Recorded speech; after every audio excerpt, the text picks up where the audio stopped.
আসসালামু আলাইকুম।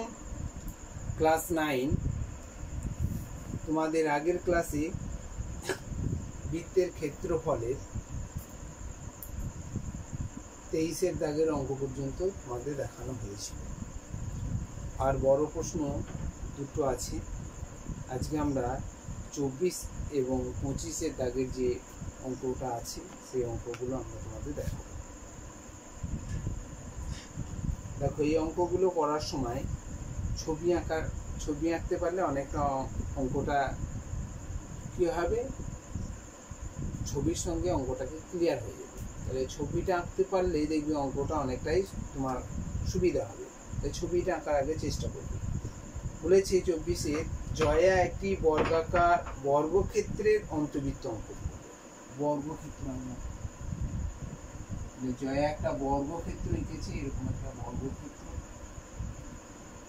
ঠিক আছে, এই বর্গক্ষেত্রটার ভিতরে অন্তর্বৃত্ত মানে কি, প্রত্যেকটা বাহুকে স্পর্শ করবে এরকম ভিতরে একটা অন্তর্বৃত্ত অঙ্কন করেছে, সব থেকে বড় মাপের। ঠিক আছে, ছবিটা মোটামুটি হয়েছে একটা, তাই তো। এবার কি বলেছে যে বর্গক্ষেত্রের অন্তর্বৃত্ত অঙ্কন করেছে, ওই বৃত্তটি আবার একটি সমবাহু ত্রিভুজের পরিবৃত্ত। আবার এর ভিতরে আবার একটা সমবাহু ত্রিভুজ। এই বৃত্তটি যেটা অঙ্কন করা হয়েছে, এই বৃত্তটি একটা সমবাহু ত্রিভুজের পরিবৃত্ত। ঠিক আছে, অর্থাৎ যে বৃত্তটা অঙ্কন করা হয়েছে সেই বৃত্তটা কোনো একটা সমবাহু ত্রিভুজের পরিবৃত্ত। তাহলে এটা একটা আমরা সমবাহু ত্রিভুজ অঙ্কন করে নিয়েছি, এই সমবাহু ত্রিভুজের পরিবৃত্ত। তার মানে এখানে ধরো বিন্দুটা আছে, তাই না, কেন্দ্রটা এখানে আছে। তাহলে এটা যদি কেন্দ্র হয় তাহলে এইখান থেকে এই দূরত্বটাকে বলা হচ্ছে পরিব্যাসার্ধ, তাই না। এইখান থেকে এইটা দৈর্ঘ্যটা হচ্ছে পরিব্যাসার্ধ। আর এই পরিব্যাসার্ধ তোমরা সূত্র জানো।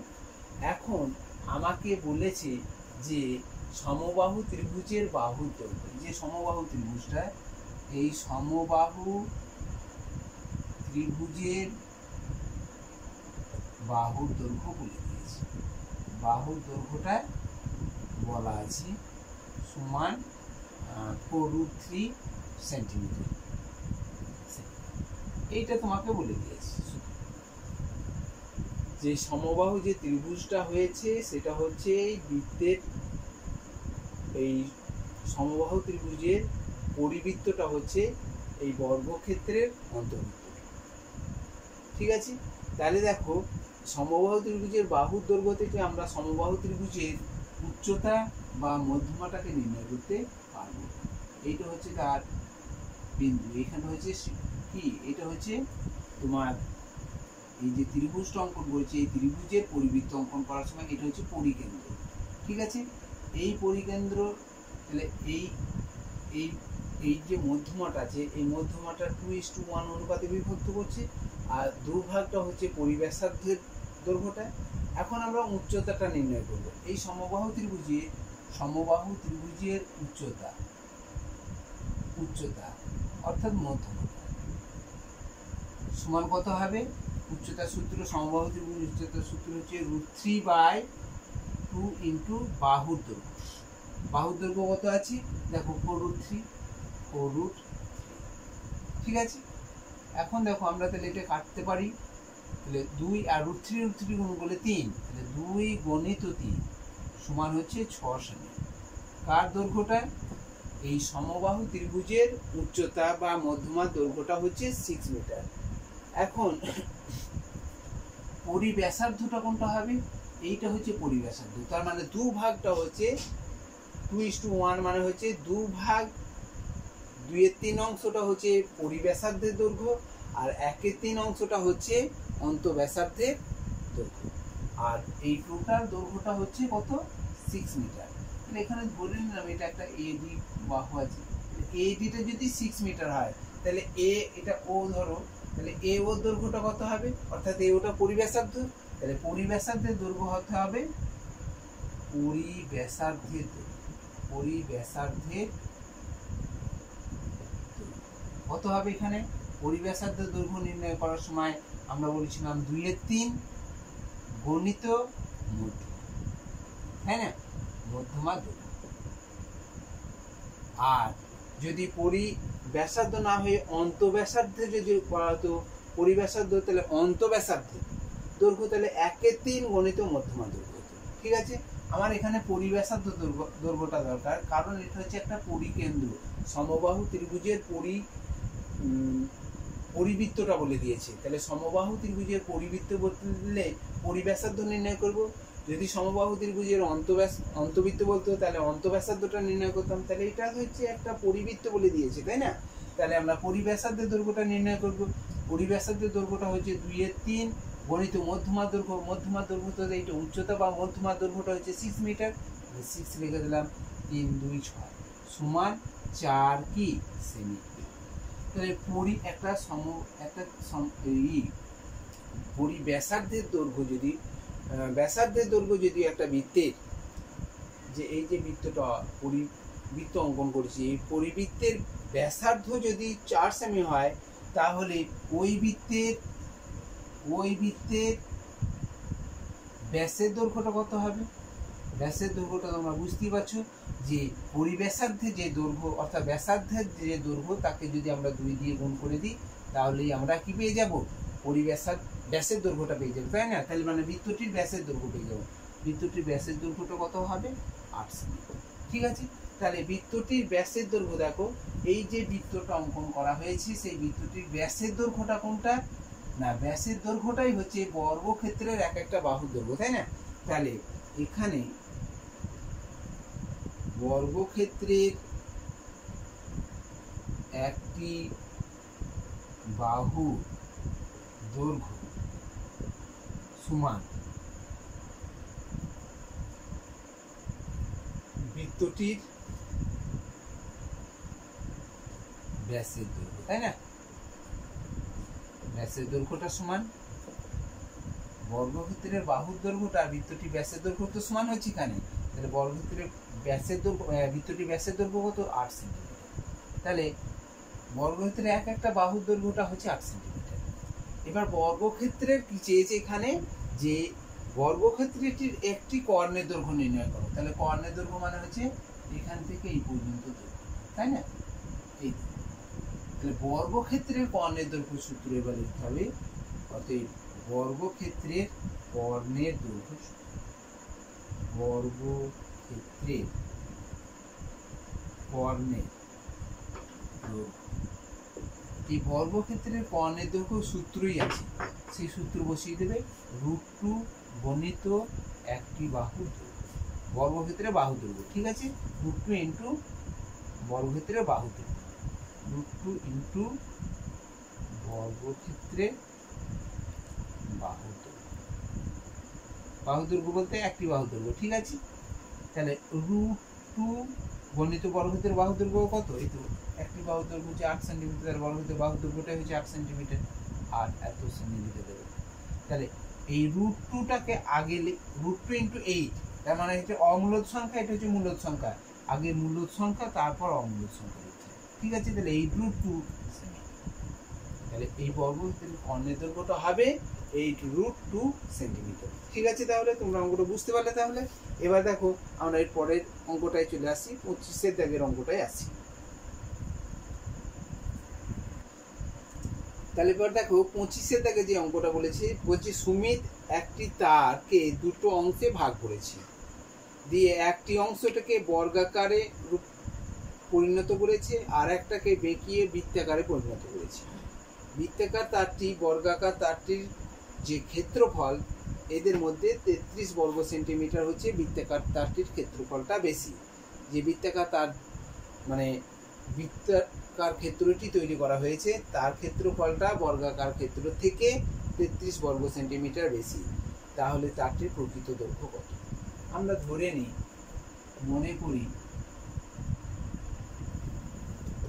তারটি প্রকৃত দৈর্ঘ্য 2x মিটার। এক্স মিটার ধরলেও হবে, আমরা 2x মিটার। দেখো এই 2x মিটার তারটাকে দুটো অংশে ভাগ করেছে, তাহলে একটা x মিটার আর একটা x মিটার, দুটো ভাগে ভাগ করা হয়েছে, একটা x মিটার আর একটা x মিটার। তাহলে এই তারটা দিয়ে একটা বর্গাকার চিত্র অঙ্কন করেছি, এরকম একটা বর্গাকার চিত্র অঙ্কন করেছি, আর একটা ওই তারটা বেঁকিয়ে অর্থাৎ x মিটার তারটাকে বেঁকিয়ে একটা বর্গাকার চিত্র অঙ্কন করেছি, আর একটা হচ্ছে বৃত্তাকার চিত্র অঙ্কন করেছি। ক্ষেত্র চিত্র বললে ভুল হবে, একটা বর্গাকার ক্ষেত্র তৈরি করেছে। তাহলে বর্গাকার ক্ষেত্রের দৈর্ঘ্যটা কত হবে, বর্গক্ষেত্রের পরিসীমা। দেখো প্রকৃত দৈর্ঘ্যটা হচ্ছে 2x মিটার, এই 2x মিটার তারটাকে সে সমান দুটো ভাগে ভাগ করেছে, তাহলে একটা ভাগ হবে x মিটার আর একটা ভাগ হবে x মিটার, তাহলে 2x মিটার হয়ে যাচ্ছে। তাহলে বর্গাকার ক্ষেত্রটি পরিসীমা কত, x মিটারই হবে, তাই না? পরিসীমাটা হবে x মিটার, ঠিক আছে। আর বৃত্তাকার তারটার দৈর্ঘ্যটা হচ্ছে x মিটার, সেই তারটাকে বেঁকিয়ে একটা কি করছে, বৃত্তাকার ক্ষেত্র তৈরি করেছে। তাহলে বৃত্তাকার ক্ষেত্রে পরিসীমা বা পরিধি হচ্ছে কত, x মিটার। তাহলে 2x মিটারটাকে দুটো অংশে ভাগ করা হয়েছে, একটা ভাগ নিয়ে সেটাকে বেঁকিয়ে বর্গাকার ক্ষেত্র তৈরি করেছে, তাহলে বর্গাকার ক্ষেত্রের পরিসীমাটাই x মিটার। আবার x মিটার তারটাকে নিয়ে একটা বৃত্তাকার ক্ষেত্র তৈরি করেছে, তার পরিসীমাটাও হচ্ছে x মিটার। এবার দেখো বর্গাকার ক্ষেত্রের পরিসীমা যদি দেওয়া হয়, তাহলে বাহুর দৈর্ঘ্য, বর্গাকার ক্ষেত্রটির বাহুর দৈর্ঘ্য কত হবে, বাহুর দৈর্ঘ্য কত হবে না পরিসীমা বাই 4, তাই না? তাহলে বর্গক্ষেত্রের পরিসীমা দিয়ে আছে, বাহুর দৈর্ঘ্য করতে গেলে পরিসীমাকে 4 দিয়ে ভাগ করলে আমরা বাহুর দৈর্ঘ্য পেয়ে যাব, ঠিক আছে। তাহলে অতএব বর্গাকার ক্ষেত্রটির ক্ষেত্রফল কত হবে, দেখো এখানে ক্ষেত্রফলের সঙ্গে সম্পর্ক বলে দিয়েছে, এর ক্ষেত্রফল আর এর ক্ষেত্রফলের মধ্যে 33 বর্গ সেন্টিমিটার কম বেশি। বৃত্তটির ক্ষেত্রফলটা 33 বর্গ সেন্টিমিটার বেশি আর এর ক্ষেত্রফলটা 33 বর্গ সেন্টিমিটার কম, তার মানে ক্ষেত্রফলের সঙ্গে সম্পর্ক যুক্ত দুজনেরই। তাহলে ক্ষেত্র দুটোই আমাকে ক্ষেত্রফল নির্ণয় করতে হবে। তাহলে এখানে বাহুর দৈর্ঘ্য থেকে ক্ষেত্রফল নির্ণয় করা, তো আমরা জানি যে বাহুর দৈর্ঘ্য দেওয়া থাকলে বর্গক্ষেত্রের ক্ষেত্রফল হচ্ছে বাহু স্কয়ার, তার মানে x/4 তার স্কয়ার এত বর্গমিটার, তাই না? তার মানে হচ্ছে x²/16 বর্গমিটার। এটা গেল বৃত্তাকার ওই বর্গাকার ক্ষেত্রটির ক্ষেত্রফল আমরা বার করতে পারলাম।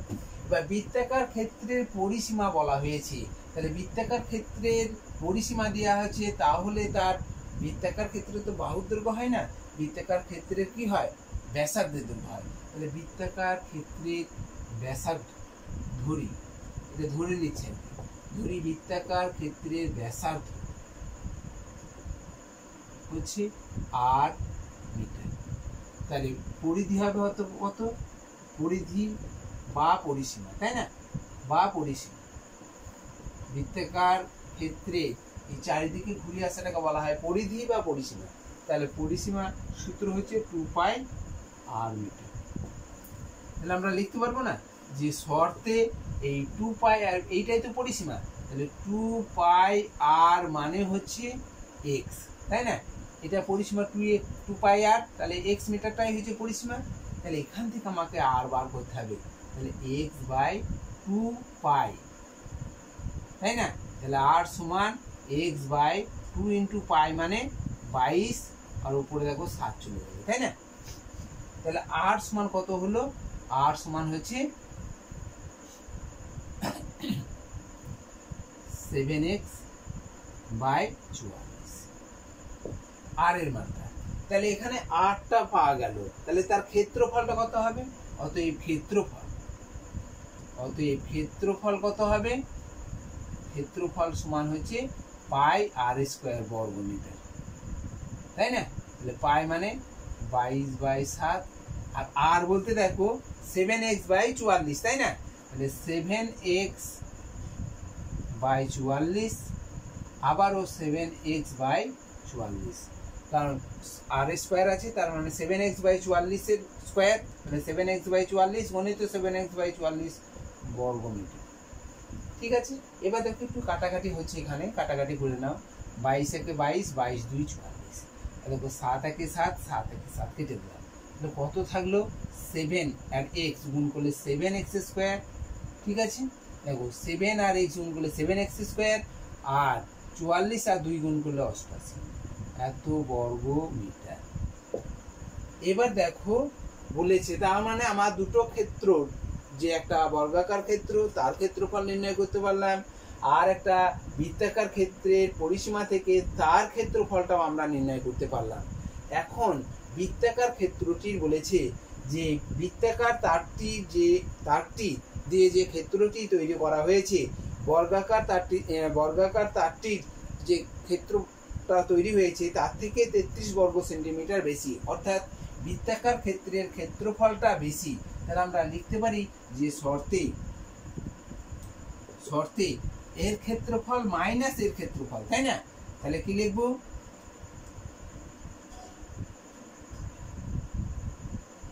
(7x² / 88 - x² / 16) সমান হচ্ছে 33।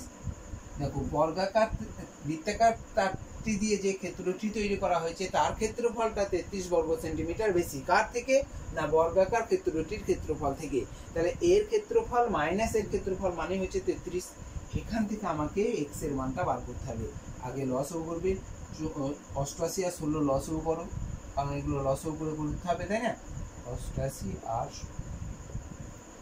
4 দিয়ে কাটো, 4 22 4 4 আবার দিয়ে 11 2 22। এবার দেখো 4 2 8, 4 2 8, 8 2 16।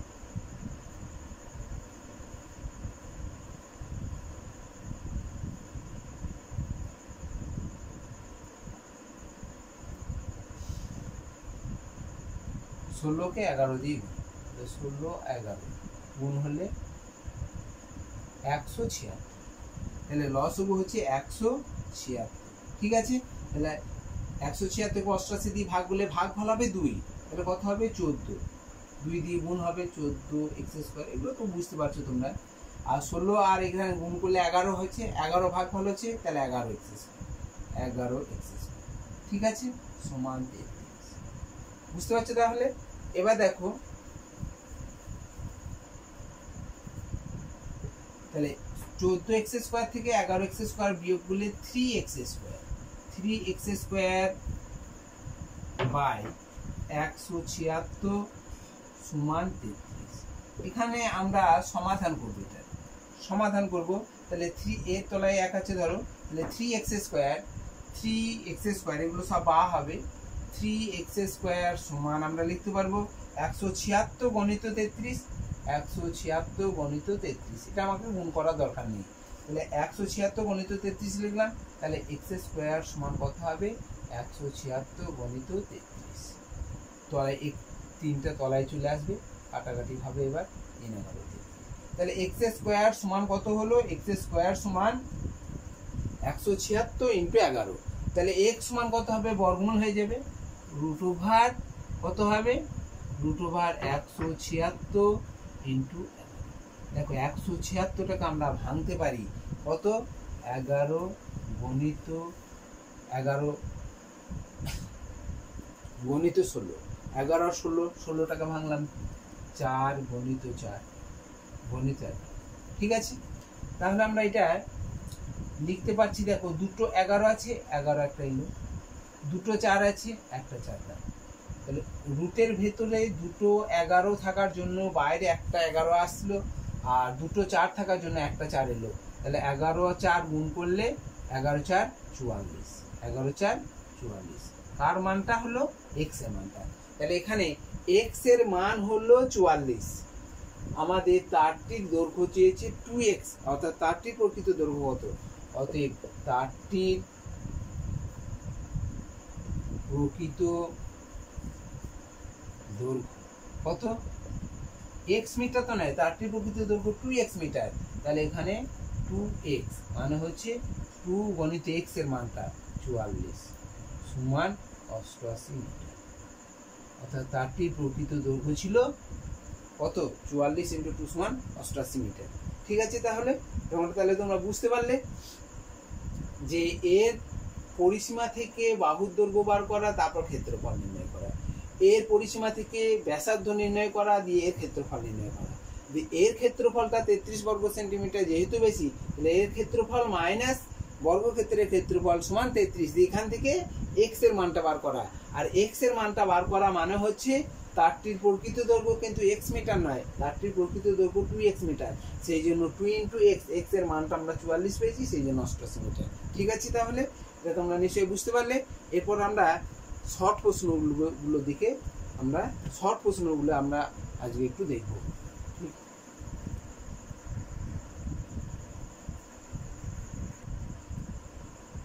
এরপর দেখো আমাদের 26-এর দাগে যেগুলো আছে সেগুলো হচ্ছে এমসিকিউ টাইপের প্রশ্ন। এগুলো আমাদের যতটা হবে আজকে ততটা দেখাবো। 26-এর দাগে আমরা 1-এর অঙ্কটা দেখি। কি বলেছে না, এই ধরনের অঙ্কগুলো আমরা কি করে থাকি, একটা রাফ মতো ব্যবহার করি, যে এইদিকে আমাদের উত্তরগুলো লিখি আর এই দিকটায় আমরা কিভাবে উত্তরটা পাচ্ছি সেগুলো দেখি। বলছে একটি বৃত্তাকার ক্ষেত্রের ক্ষেত্রফল x বর্গ একক, পরিধিটা y একক, ব্যাসের দৈর্ঘ্যটা z একক হলে x/yz এর মান কত? তাহলে 1 নম্বর অঙ্কটা আমরা দেখছি যে চাইছে x/yz, এটা চাইছে। ঠিক আছে, একটা বৃত্ত আছে, এই বৃত্তে এটা যদি ব্যাসার্ধটা যদি r হয়, তাহলে তার এক্সটাকে এখানে বোঝাচ্ছে ক্ষেত্রফল। তাহলে ক্ষেত্রফলটা কত হবে? আমরা জানি বৃত্তের ক্ষেত্রফল ব্যাসার্ধ যদি r ধরা হয় তাহলে ক্ষেত্রফল কত হবে? πr²। তাহলে এক্সটা হচ্ছে বৃত্তটির ক্ষেত্রফল, তার মানে হচ্ছে πr², তাই না? এক্স মানেই হচ্ছে πr², আর এখানে গেছে বর্গ একক হয়েছে। ওয়াইটাকে দিয়ে কে বোঝাচ্ছে? বৃত্তের পরিধি। তাহলে আর যদি ব্যাসার্ধ হয় তাহলে বৃত্তের পরিধির সূত্র কি হবে? 2πr, 2πr একক হয়ে যাবে না, y ইন্টু জেড ইন্টু, ঠিক আছে। জেডটা কি বলা হয়েছে? বৃত্তের ব্যাস।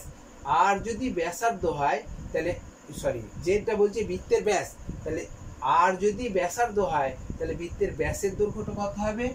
জেড যদি বৃত্তের ব্যাস বুঝায় তাহলে 2r হবে এখানে ব্যাসটা। ব্যাসার্ধ যদি r হয় তাহলে ব্যাসটা হবে কি? 2r। আর জেডটাকে আমাকে এখানে ব্যাসের সঙ্গে, জেড হচ্ছে ব্যাসের দৈর্ঘ্যটা এখানে উল্লেখ করা হয়েছে। তাহলে আমরা এগুলো মানগুলো বসালাম। ঠিক আছে, এবার দেখো বর্গ একক আর একক গুণ করলে, একক গুণ করলে বর্গ একক কেটে দিলাম। এবার দেখো পাই কেটে দিলাম। ঠিক আছে, এখানে আর এখানে আর, তাহলে আর গুণ করলে r² কেটে দিলাম। তাহলে উপরে থাকলো 1 আর নিচেই থাকলো কত? 2 আর 2 4, 1-এর 4 উত্তর হয়ে গেল। তাহলে 1-এর 4 উত্তরটা কোথায় আছে দেখি? আমাদের বি এর দাগের উত্তরটা, বি এর উত্তরটা আছে 1-এর 4। ঠিক আছে, অনেক সময় এটা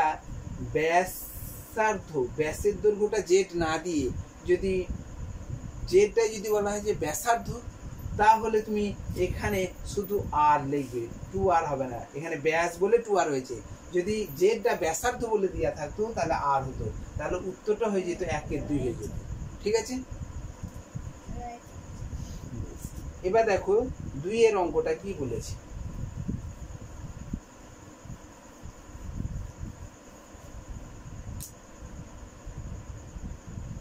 দুইয়েরটা কি বলছে দেখো, বলছে একটি বৃত্তের পরিলিখিত এবং অন্তর্লিখিত বর্গক্ষেত্রদ্বয়ের ক্ষেত্রফলের অনুপাত।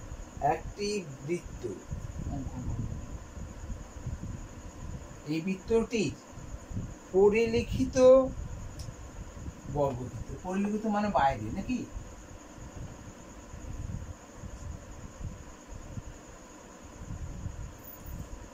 আর একটা হচ্ছে অন্তর্লিখিত।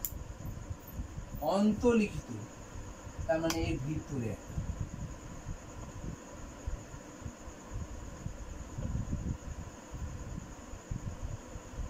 এই যে দুটো বর্গক্ষেত্র দ্বয় হলো, তাদের ক্ষেত্রফলের অনুপাত চেয়েছে, তাদের ক্ষেত্রফলের অনুপাত চাইছে। ঠিক আছে,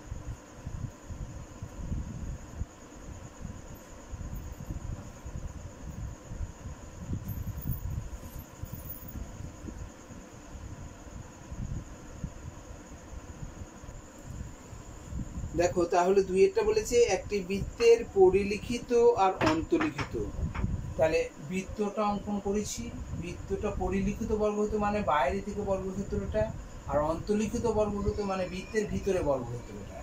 এখন এখানে এই পরিলিখিত বর্গক্ষেত্রের ক্ষেত্রফল এবং অন্তলিখিত বর্গক্ষেত্রের ক্ষেত্রফলটা আমাকে নির্ণয় করতে হবে। তাহলে দেখো আমরা মনে করলাম যে বৃত্তটির ব্যাস, মনে করি বৃত্তটির ব্যাসের দৈর্ঘ্য, ব্যাসের দৈর্ঘ্যটা বা ব্যাসার্ধটাই লিখতে হয়। ব্যাসার্ধ সমান r মিটার। অতএব ব্যাস কত হবে? ব্যাস হবে 2r একক হবে, একক। ঠিক আছে, তাহলে ব্যাসটা হবে 2r একক। তাহলে বর্গক্ষেত্রে পরিলিখিত বর্গক্ষেত্রের পরিলিখিত, এগুলি আবার 4 নম্বর প্রশ্ন থাকে। পরিলিখিত বর্গক্ষেত্রের বাহুর দৈর্ঘ্য, বাহুর দৈর্ঘ্যটা কত হবে? না, বৃত্তের ব্যাস যদি এটা হয়, বৃত্তের ব্যাসটা যদি এটা হয়, তাহলে বর্গক্ষেত্রের বাহুর দৈর্ঘ্যটা ব্যাসের সমান, তাহলে পরিলিখিত বর্গক্ষেত্রের বাহুর দৈর্ঘ্যটা হবে 2r একক হয়ে যাবে, তাই না? ব্যাসের সমান। অতএব পরিলিখিত বর্গক্ষেত্রের ক্ষেত্রফল, ক্ষেত্রফলের সূত্র হচ্ছে বাহুর স্কয়ার, তার মানে হচ্ছে 2r স্কয়ার বর্গ সমান 4r স্কয়ার বর্গ। এটা হচ্ছে পরিলিখিত। তাহলে অন্তলিখিত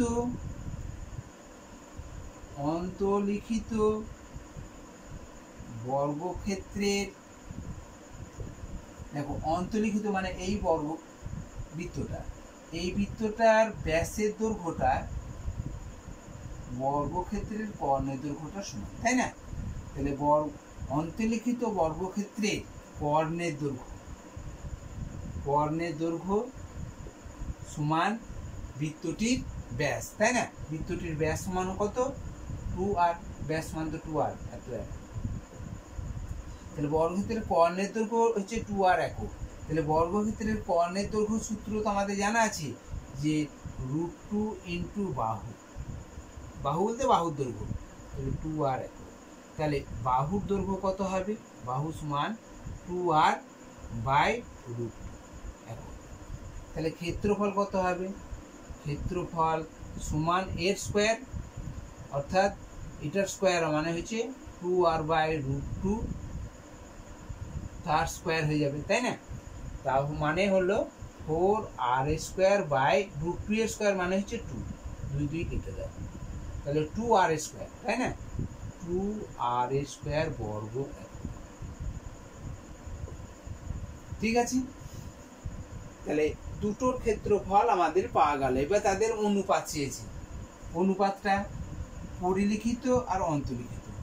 তাহলে পরিলিখিত লিখলাম, পরিলিখিত বর্গক্ষেত্রের ক্ষেত্রফল লিখতে হয় পরিলিখিত বর্গক্ষেত্রের ক্ষেত্রফল অনুপাত অন্তলিখিত বর্গক্ষেত্রের ক্ষেত্রফলের অনুপাত সমান কত হলো? পরিলিখিতটা কত হয়েছে? 4r স্কয়ার অনুপাত এখানে কত হলো? 2r square, 2r square. ঠিক আছে, r স্কয়ার কাটলাম, 2 1 2, 2 2 4 সমান 2:1। ঠিক আছে, তাহলে দেখো এই অঙ্কটা অনেক সময় বড় নাম্বারই দিয়ে দেয়, 2 নাম্বারে দিয়ে দিতে পারে, 4 নাম্বারও দিয়ে দিতে পারে। অঙ্কটা কিন্তু একটু বড় হয়ে যাচ্ছে, তাই না? তাহলে 1 এর উত্তরটা 1 এর 4 হলো, বি এরটা, আর 2 এর দাগের অঙ্কর উত্তরটা কোথায় আছে দেখি। সি এর উত্তরটাই আছে সি, 2:1। ঠিক আছে, এরপর আমরা 3 দাগের অঙ্কটাই দেখি কি বলেছে।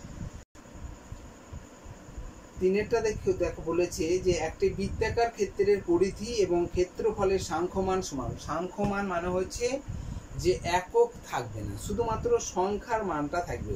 যেমন ধরো একটা বৃত্তের পরিধি 44 মিটার, আবার একটা বৃত্তের ক্ষেত্রফল বলেছে 44 বর্গমিটার। তাহলে এই যে 44 দুটোই, একটা মিটার একটা বর্গমিটার, তাহলে এই এককগুলো যখন না থাকবে তখন সেটাকে বলা হবে সাংখ্যমান। ঠিক আছে, তাহলে আমরা মনে করি বৃত্তের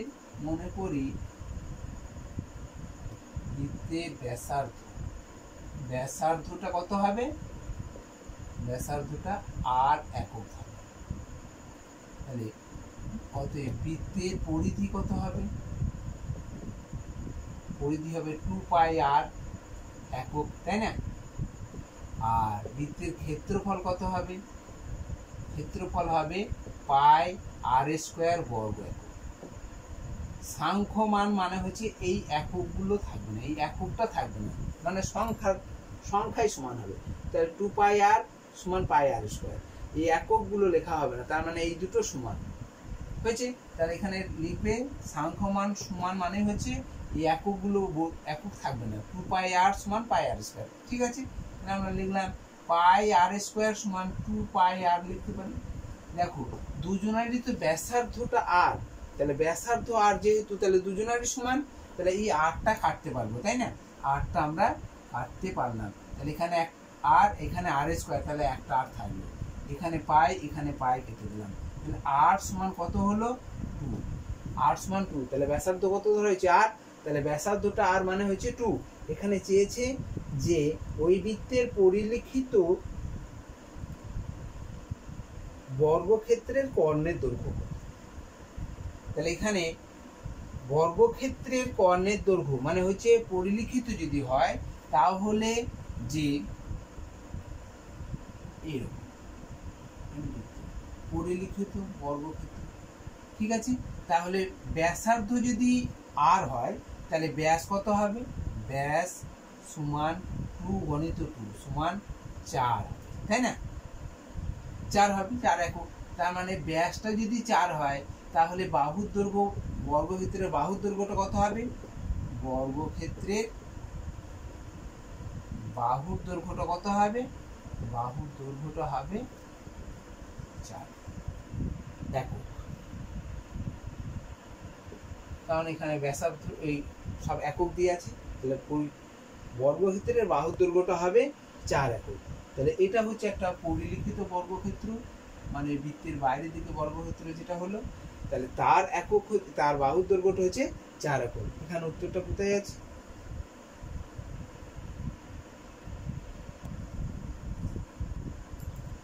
তাহলে এটা হচ্ছে পরিলিখিত বর্গক্ষেত্র। এই পরিলিখিত বর্গক্ষেত্রের বাহুর দৈর্ঘ্যটা আমাদের 4 একক হতে হবে। তাহলে পরিলিখিত বর্গক্ষেত্রের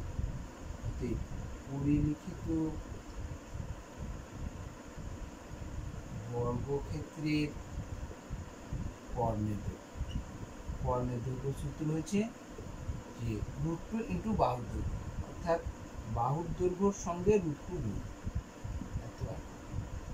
ঠিক আছে, সমান 4√2। এখন এর উত্তরটা কোথায় আছে? এর উত্তরটা দেখছি সি এর আছে, সি 4√2।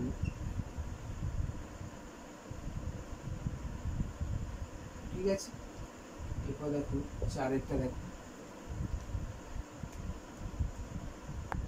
দেখো 4-এরটা বলেছে একটি সমবাহু ত্রিভুজের পরিলিখিত এবং অন্তর্লিখিত বৃত্তাকার ক্ষেত্রে ক্ষেত্রফল নির্ণয় করো। তাহলে আমাদের 4-এর অঙ্কটা সমবাহু ত্রিভুজের অঙ্কন করি একটা। এই সমবাহু ত্রিভুজের পরিলিখিত বর্গ মানে বাইরের দিকে, তাই না?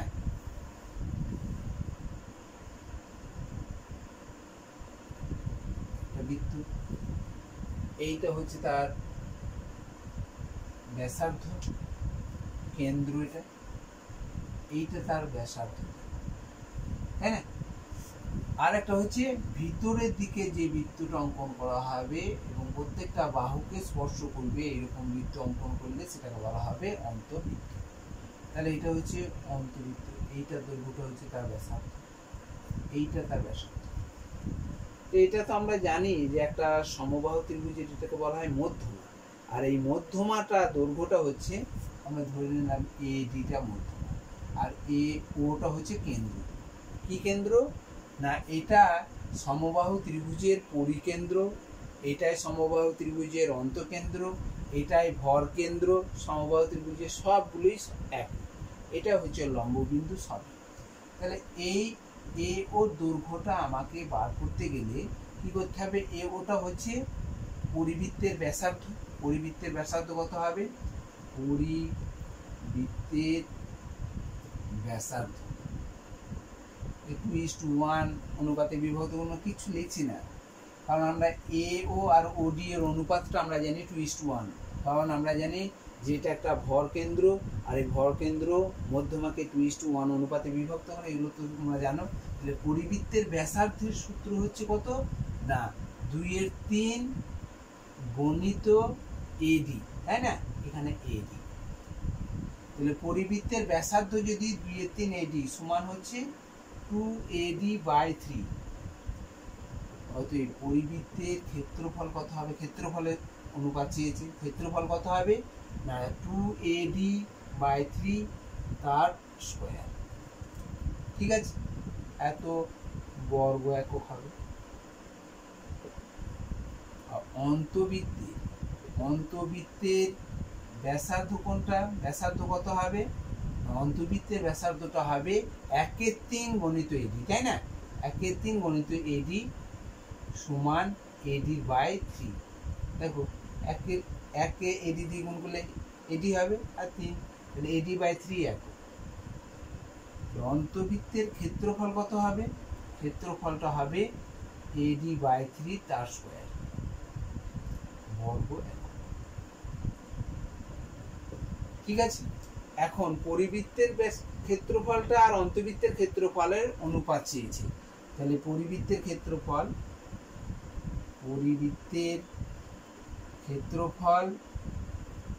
অনুপাত অন্তবৃত্তের ক্ষেত্রফল, এদের অনুপাত চেয়েছে, আমরা লিখব। তাহলে পরিবৃত্তের ক্ষেত্রফল কত হচ্ছে 2AD², তার মানে এইটার স্কয়ার মানে কত 4AD, তার স্কয়ার হয়ে যাবে 2 স্কয়ার 4, আর AD স্কয়ার মানে AD স্কয়ার লিখলাম /9 অনুপাত। এটার স্কয়ার করলে কত হবে, এর স্কয়ার মানে হচ্ছে AD স্কয়ার মানে AD স্কয়ার লিখে দিলাম, আর 3 স্কয়ার কত 9। ঠিক আছে, এখন দেখো এই 9 কেটে দিলাম। এই অনুপাতের ক্ষেত্রে নিচে নিচে কাটতে পারো, উপরে কাটতে পারো, আর যদি গুণ থাকে তাহলে নিচে কাটবে না, উপরের সঙ্গে নিচের কাটাকাটি হবে। আর AD স্কয়ার দু জায়গায় কেটে যাচ্ছে, তার কত হলো 4:1, অর্থাৎ পরিবৃত্তের ক্ষেত্রফল এবং অন্তর্বৃত্তের ক্ষেত্রফলের অনুপাতটা হবে 4:1। এখানে উত্তরটা আছে এ তে, এ উত্তরটা হবে 4:1।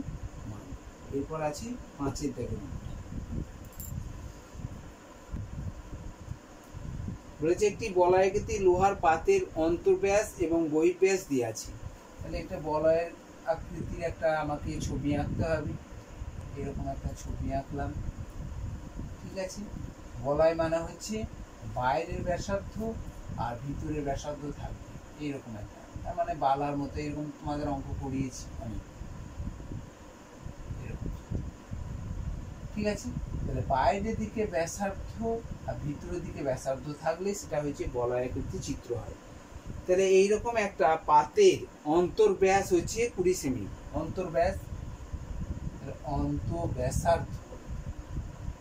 অন্তব্যাসার্ধটা হবে কত, অন্তব্যাসার্ধ আমরা সাধারণত অন্ত মানে ছোট আটটা ধরি, ব্যাস দিয়ে আছে 20, তাহলে ব্যাসার্ধ তার অর্ধেক হবে, সমান দেখো 10 সেমি হবে। ঠিক আছে, আর বহিঃব্যাসার্ধটা আমরা বড় আর ধরি, বড় আর সমান কত, এখানে বলে দিয়েছি কত 22 সেমি, তার মানে হচ্ছে ব্যাস বলেছে 22, তাহলে ব্যাসার্ধ হবে তার অর্ধেক সমান 11 সেমি। তাহলে বলয়ের ক্ষেত্রফল মানে এই কালো অংশটার ক্ষেত্রফলটা মানে কি হচ্ছে যে ভিতরের দিকে বৃত্তের ক্ষেত্রফল আর বাইরের দিকে বৃত্তের ক্ষেত্রফলটার কি হচ্ছে বিয়োগফলটা হচ্ছে বলয়ের ক্ষেত্রফল। তাহলে বলয়ের ক্ষেত্রফলের সূত্র হচ্ছে বলয়ের ক্ষেত্রফল। বলয়ের ক্ষেত্রফলের সূত্র হলো কি না বাইরের ক্ষেত্রফল পাই আর স্কয়ার, পাই বড় আর স্কয়ার, অর্থাৎ বাইরের দিকে বৃত্তের ক্ষেত্রফল মাইনাস ভিতরের দিকের ক্ষেত্রফল।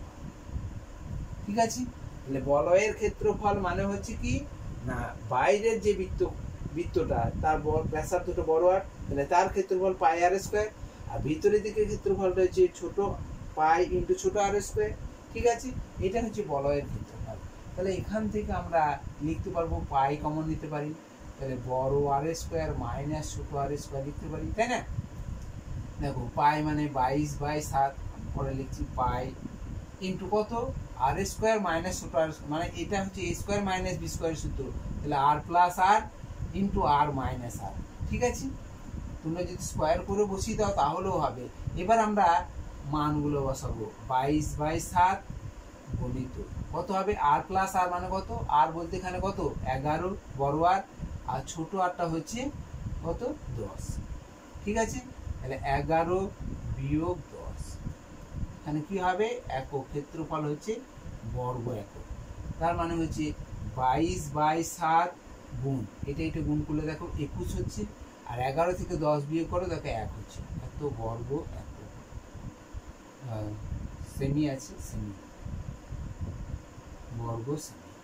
ঠিক আছে, এই অঙ্কগুলি 3 নম্বরে দেয় আবার 7 থেকে 7 7 3 21, তাহলে 3/66 বর্গ সেমি। তাহলে বলয়ের ক্ষেত্রফলটা হচ্ছে বড় বৃত্তের ক্ষেত্রফল থেকে ছোট বৃত্তের ক্ষেত্রফলটা বিয়োগফল হচ্ছে 66 বর্গ সেন্টিমিটার। অর্থাৎ এই যে কালো অংশটা করা হলো, এই কালো অংশটির ক্ষেত্রফলটা এখন 66 বর্গ সেন্টিমিটার। এরকম তোমাদের অঙ্ক আরো করানো হয়েছে। ঠিক আছে, তাহলে এর উত্তরটা আমাদের কোথায় আছে দেখবো, 5 নম্বরের উত্তরটা আছে সিতে, 66 বর্গ সেন্টিমিটার। 66 বর্গ সেন্টিমিটার। ঠিক আছে, তাহলে আজকে তাহলে এখানেই শেষ করছি। আসসালামু আলাইকুম।